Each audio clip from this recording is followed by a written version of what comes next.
The importance of food in the country house hinged on the servants preparing, cooking and serving the meals, sometimes for the family alone, at other times for guests as well. But whether there were people to be fed upstairs or not, the staff downstairs, most of whom lived in, had to be fed too, and usually there were quite a number of them.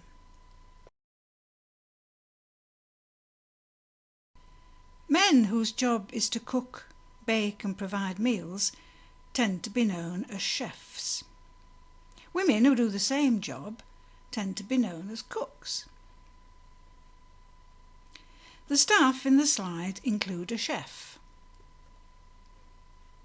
And where the country house employed a chef, he would preside over female undercooks, kitchen maids and scullery maids. In other words, the women did most of the work and the chef got the credit for providing a sumptuous meal.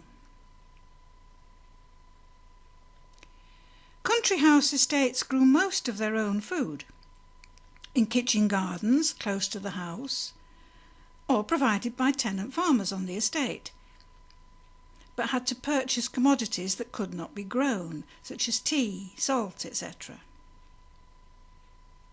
Jane Ingram, the housekeeper at Trentham Hall in Staffordshire, according to her account books, purchased salt by the ton, oatmeal by the hundredweight from Glasgow, and whisky by the gallon, presumably also from Scotland.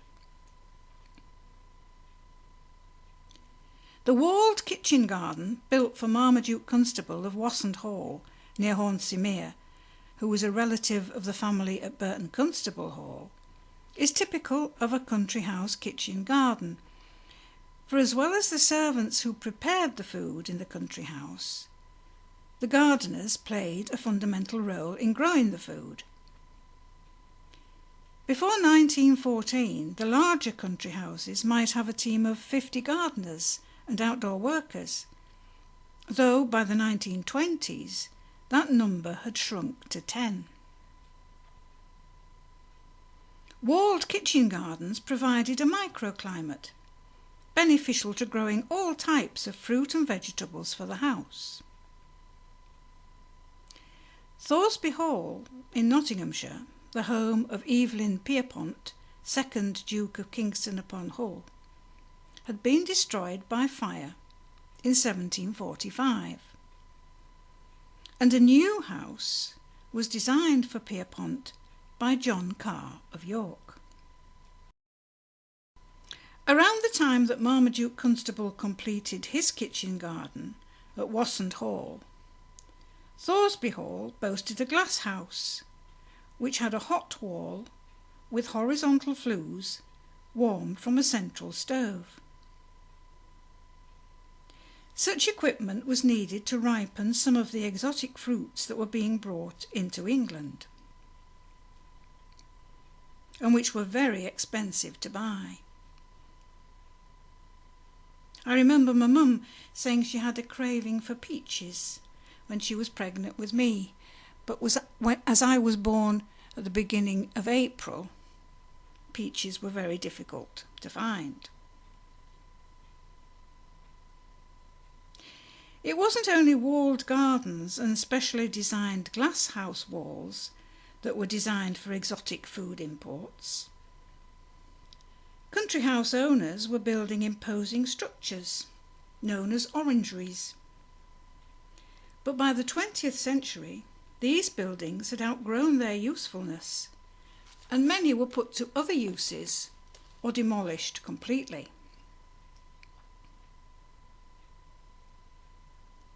The Strickland family of Boynton Hall is said to be responsible for introducing turkeys into Britain in the mid-16th century and breeding them for sale.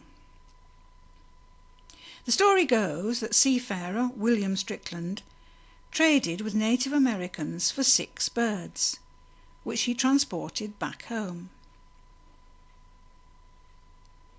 With the proceeds from his voyages and the sales of his turkeys, Strickland bought Boynton Hall and an estate at Wintringham near Moulton.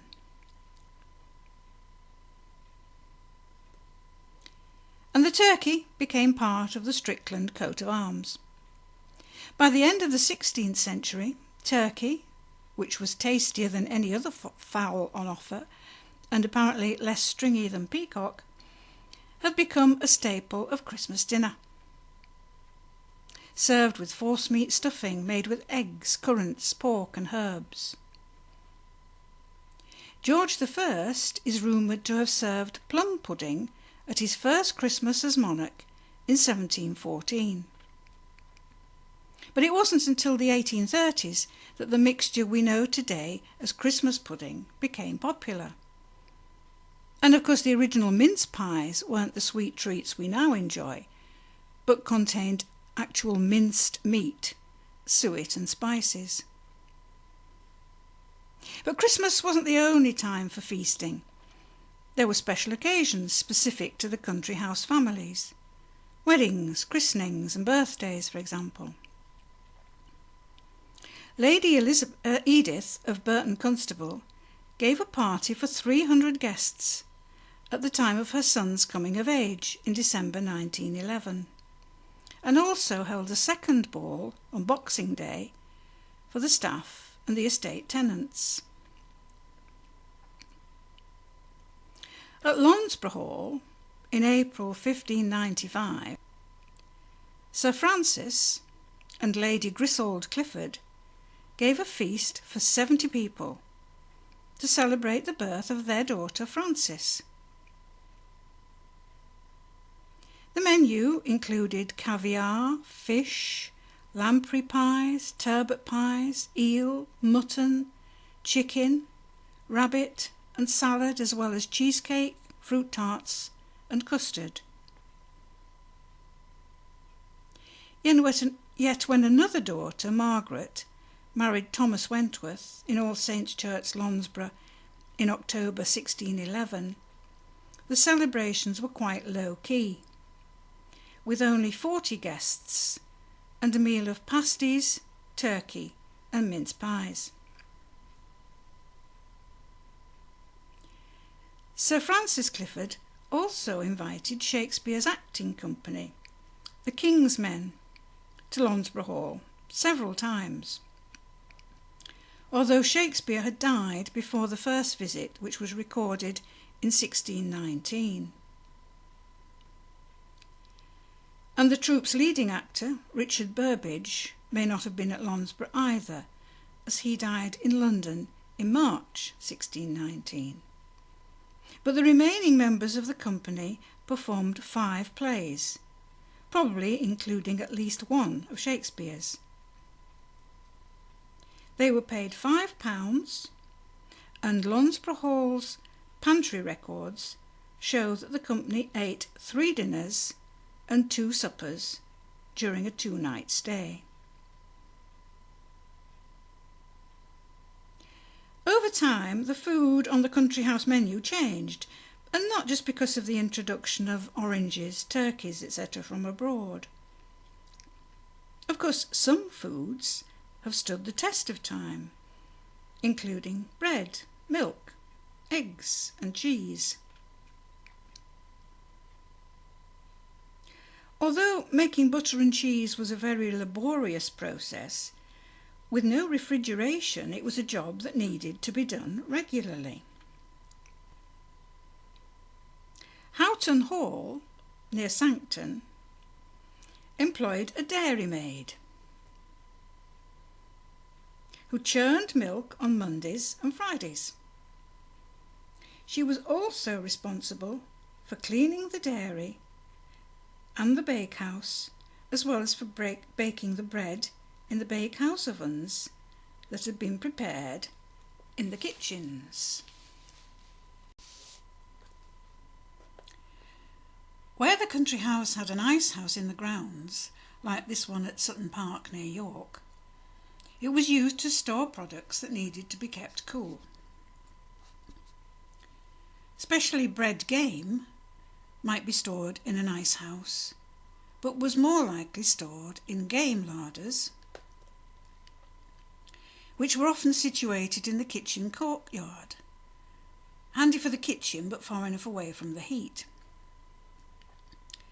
Pheasant, reared on the estate, would initially have been looked after by the gardener. From medieval times, gamekeepers looked after the deer in the royal hunting forests, rather than game birds on estates. Over the years, there were several Game Acts passed in order to ensure that the game reached the country house table. The 1671 Game Act limited the right to hunt game to less than 1% of the population. And 100 years later, poaching game was punishable by 6 months in jail for a first offence, with 12 months for a second offence. The Night Poaching Act of 1817 even saw poaching punishable by 7 years' transportation. The hunting and shooting season took place between August and Easter, and at shooting parties lunch was often served outside, when the ladies would join the men. Both Edward VII and his son George V attended shooting parties at Lounsborough Park, with the house becoming known as the Shooting Box. In December 1910, Winston Churchill attended a pheasant shoot at Water Priory, hosted by Lady Burnham.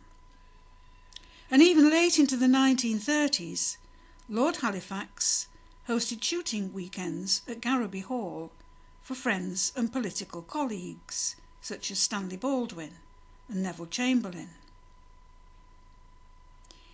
In 1913, George V was present at a shooting party at a country house in Buckinghamshire, where the total kill was 3 partridges, 4 rabbits and 3,937 pheasant.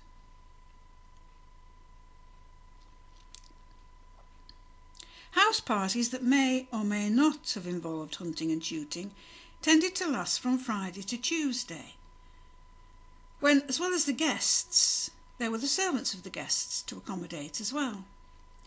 The film Gosford Park showed how this might have worked. The length of time these parties lasted resulted in the term weekend, which confused the Dowager Countess of Grantham, Maggie Smith, in one of the Downton Abbey episodes. The growth and development of the country house resulted in a tendency towards more privacy, with less formality. Banquets had first appeared in the Middle Ages, but were not, as we understand them today, a lavish meal of several courses. In medieval times, they were used to pass the time while the Great Hall was being prepared for after-dinner activities, by removing the trestle tables on which the meal had been served. Banquets then comprised sweet wine and spices, eaten on the hoof while the hall was cleared and made ready for dancing or some other activity.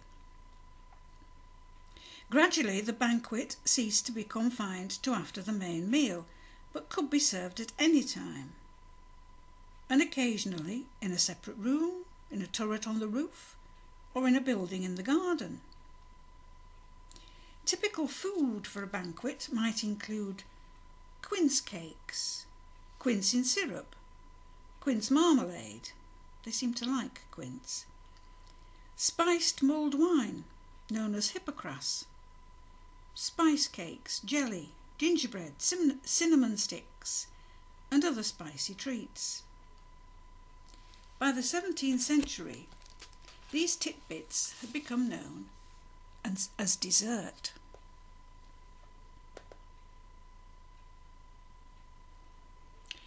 In some country houses, eating could go on for most of the day, especially when entertaining guests. The day would start with breakfast, of course, But cereals didn't arrive on these shores until late in the 19th century. By the 18th century, some country houses had rooms especially for breakfasting in, and by the Victorian era, breakfast parties were taking place, though these sometimes took place in the afternoon, and in the summer they could be held al fresco, the forerunner of the garden party. The food provided for breakfast could include kedgeree, bacon, eggs, game, kidneys, kippers, porridge, fish, bread, potted shrimp, crab, tea and coffee, a selection of which was laid out on a side table for everyone to help themselves. Mid-morning snacks might follow, possibly boiled eggs and toast. Luncheon was a fairly casual affair, and that was followed by afternoon tea. Then came the many courses that comprised dinner, with formal dressing for dinner, of course, even if only the family was present. And then maybe even a light supper before bedtime. Afternoon teas were created by Anna, Duchess of Bedford, around about 1840, when she felt a little peckish one day. Originally they were bread and butter, served with a pot of tea, possibly Darjeeling, and biscuits, but later expanded to include finger sandwiches, with the crust cut off of course, scones with jam and cream, sweets and pastries. All this food, of course, required staff to prepare it. The male chef, or the female cook, would preside over a team of female undercooks, kitchen maids and scullery maids, and they would supervise the cooking, washing of the dishes, the cleaning of ovens, stoves, work surfaces and floors.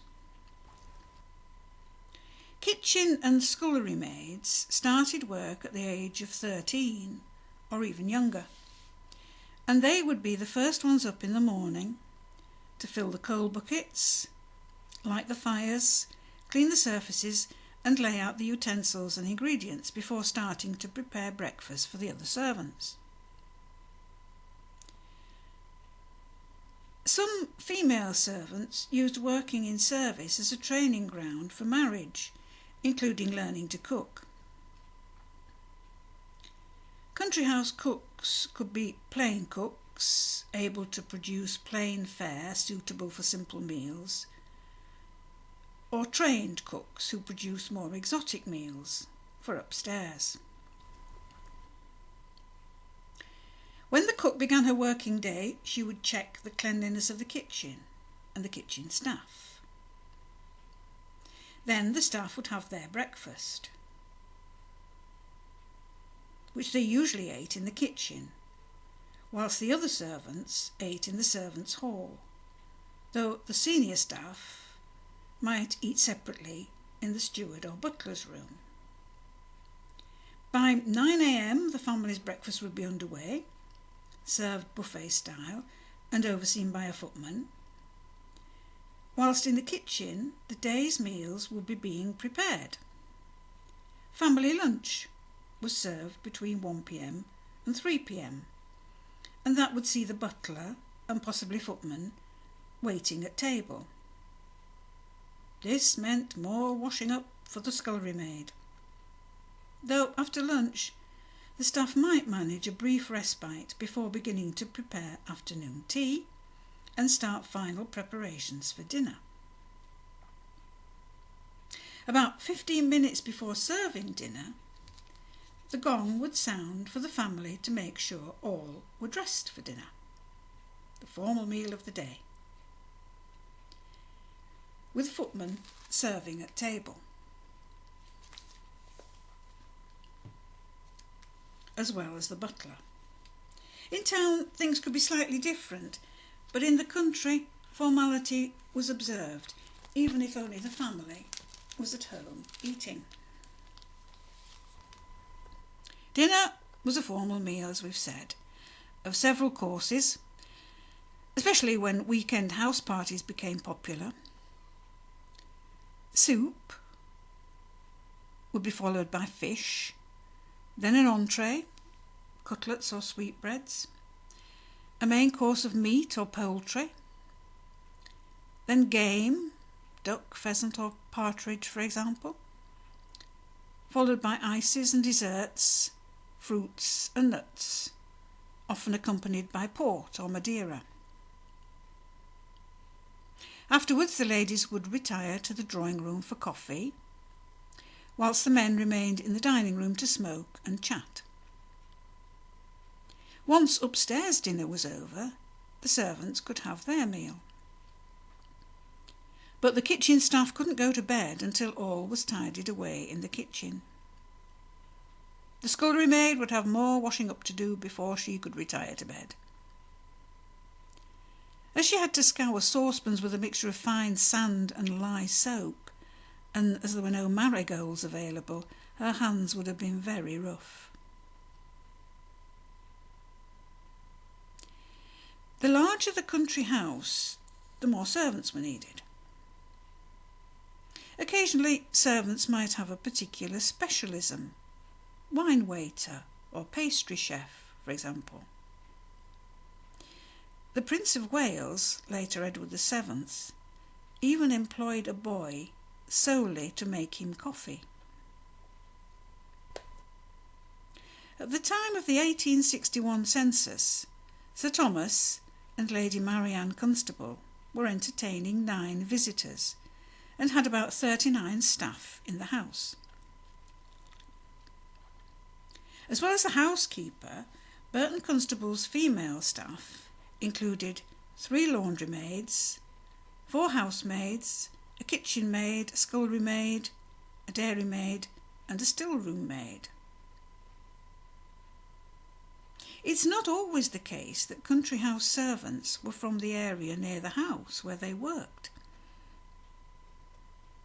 In 1861, Burton Constable's housekeeper, Elizabeth Stitch, was a widow born in Durham, whose husband had worked at the house as coachman, whilst the chef, Adolphe Gauge, was a 60-year-old from Bordeaux.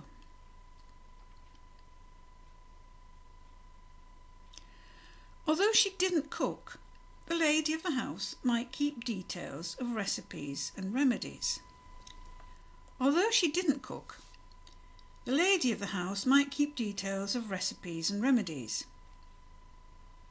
Isabella Howard of Castle Howard kept a book full of practical information, not merely recipes. Like many ladies at the time, she had a great understanding of herbs and medical cures, as well as knowing about preserving, pickling and baking. At Sowerby House, Alicia Maria Graham, known as Almery, also kept a record of recipes and remedies, including Mr. Rickaby's recipe for gingerbread. Timothy Rickaby was her husband's great-grandfather. The slide shows an 18th century recipe, not necessarily Rickaby's, though his may have been similar.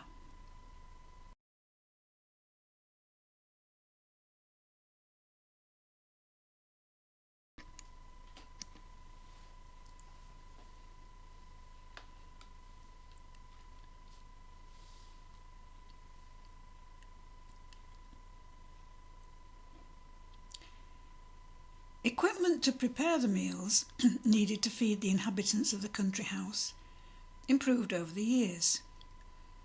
Iron pots, kettles, skillets and pans replaced the 3-legged cauldron-type pots that had been used for centuries. The sight of the spit being turned over an open fire gradually gave way to closed ovens, resulting in more baked goods, such as pies, a British favourite. What we think of as the traditional Sunday roast is really baked meat rather than roasted.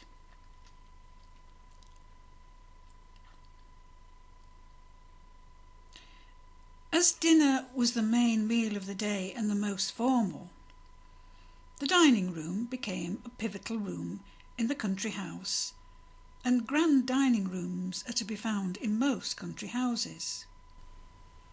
Sledmere House, Nostell Priory and Burton Constable Hall, for example.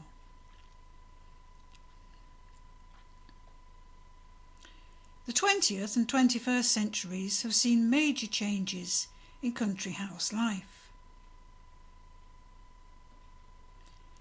In both World Wars, many country houses were used by the military.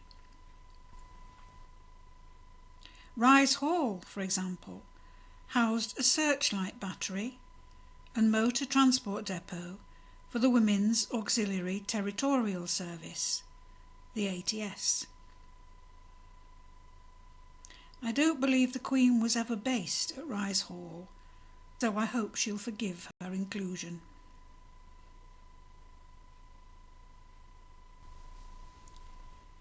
At Rise Hall, Capability Brown's deer park was ploughed up. All the deer were killed and the land was used for growing crops in the Dig for Victory incentive. After the Bethel family moved out, Rise Hall became accommodation for officers, fed by army cooks rather than the army of kitchen staff of earlier years. Other country houses were converted to accommodate evacuated schools, with school dinners replacing the lavish meals of earlier times. Country houses had always entertained visitors.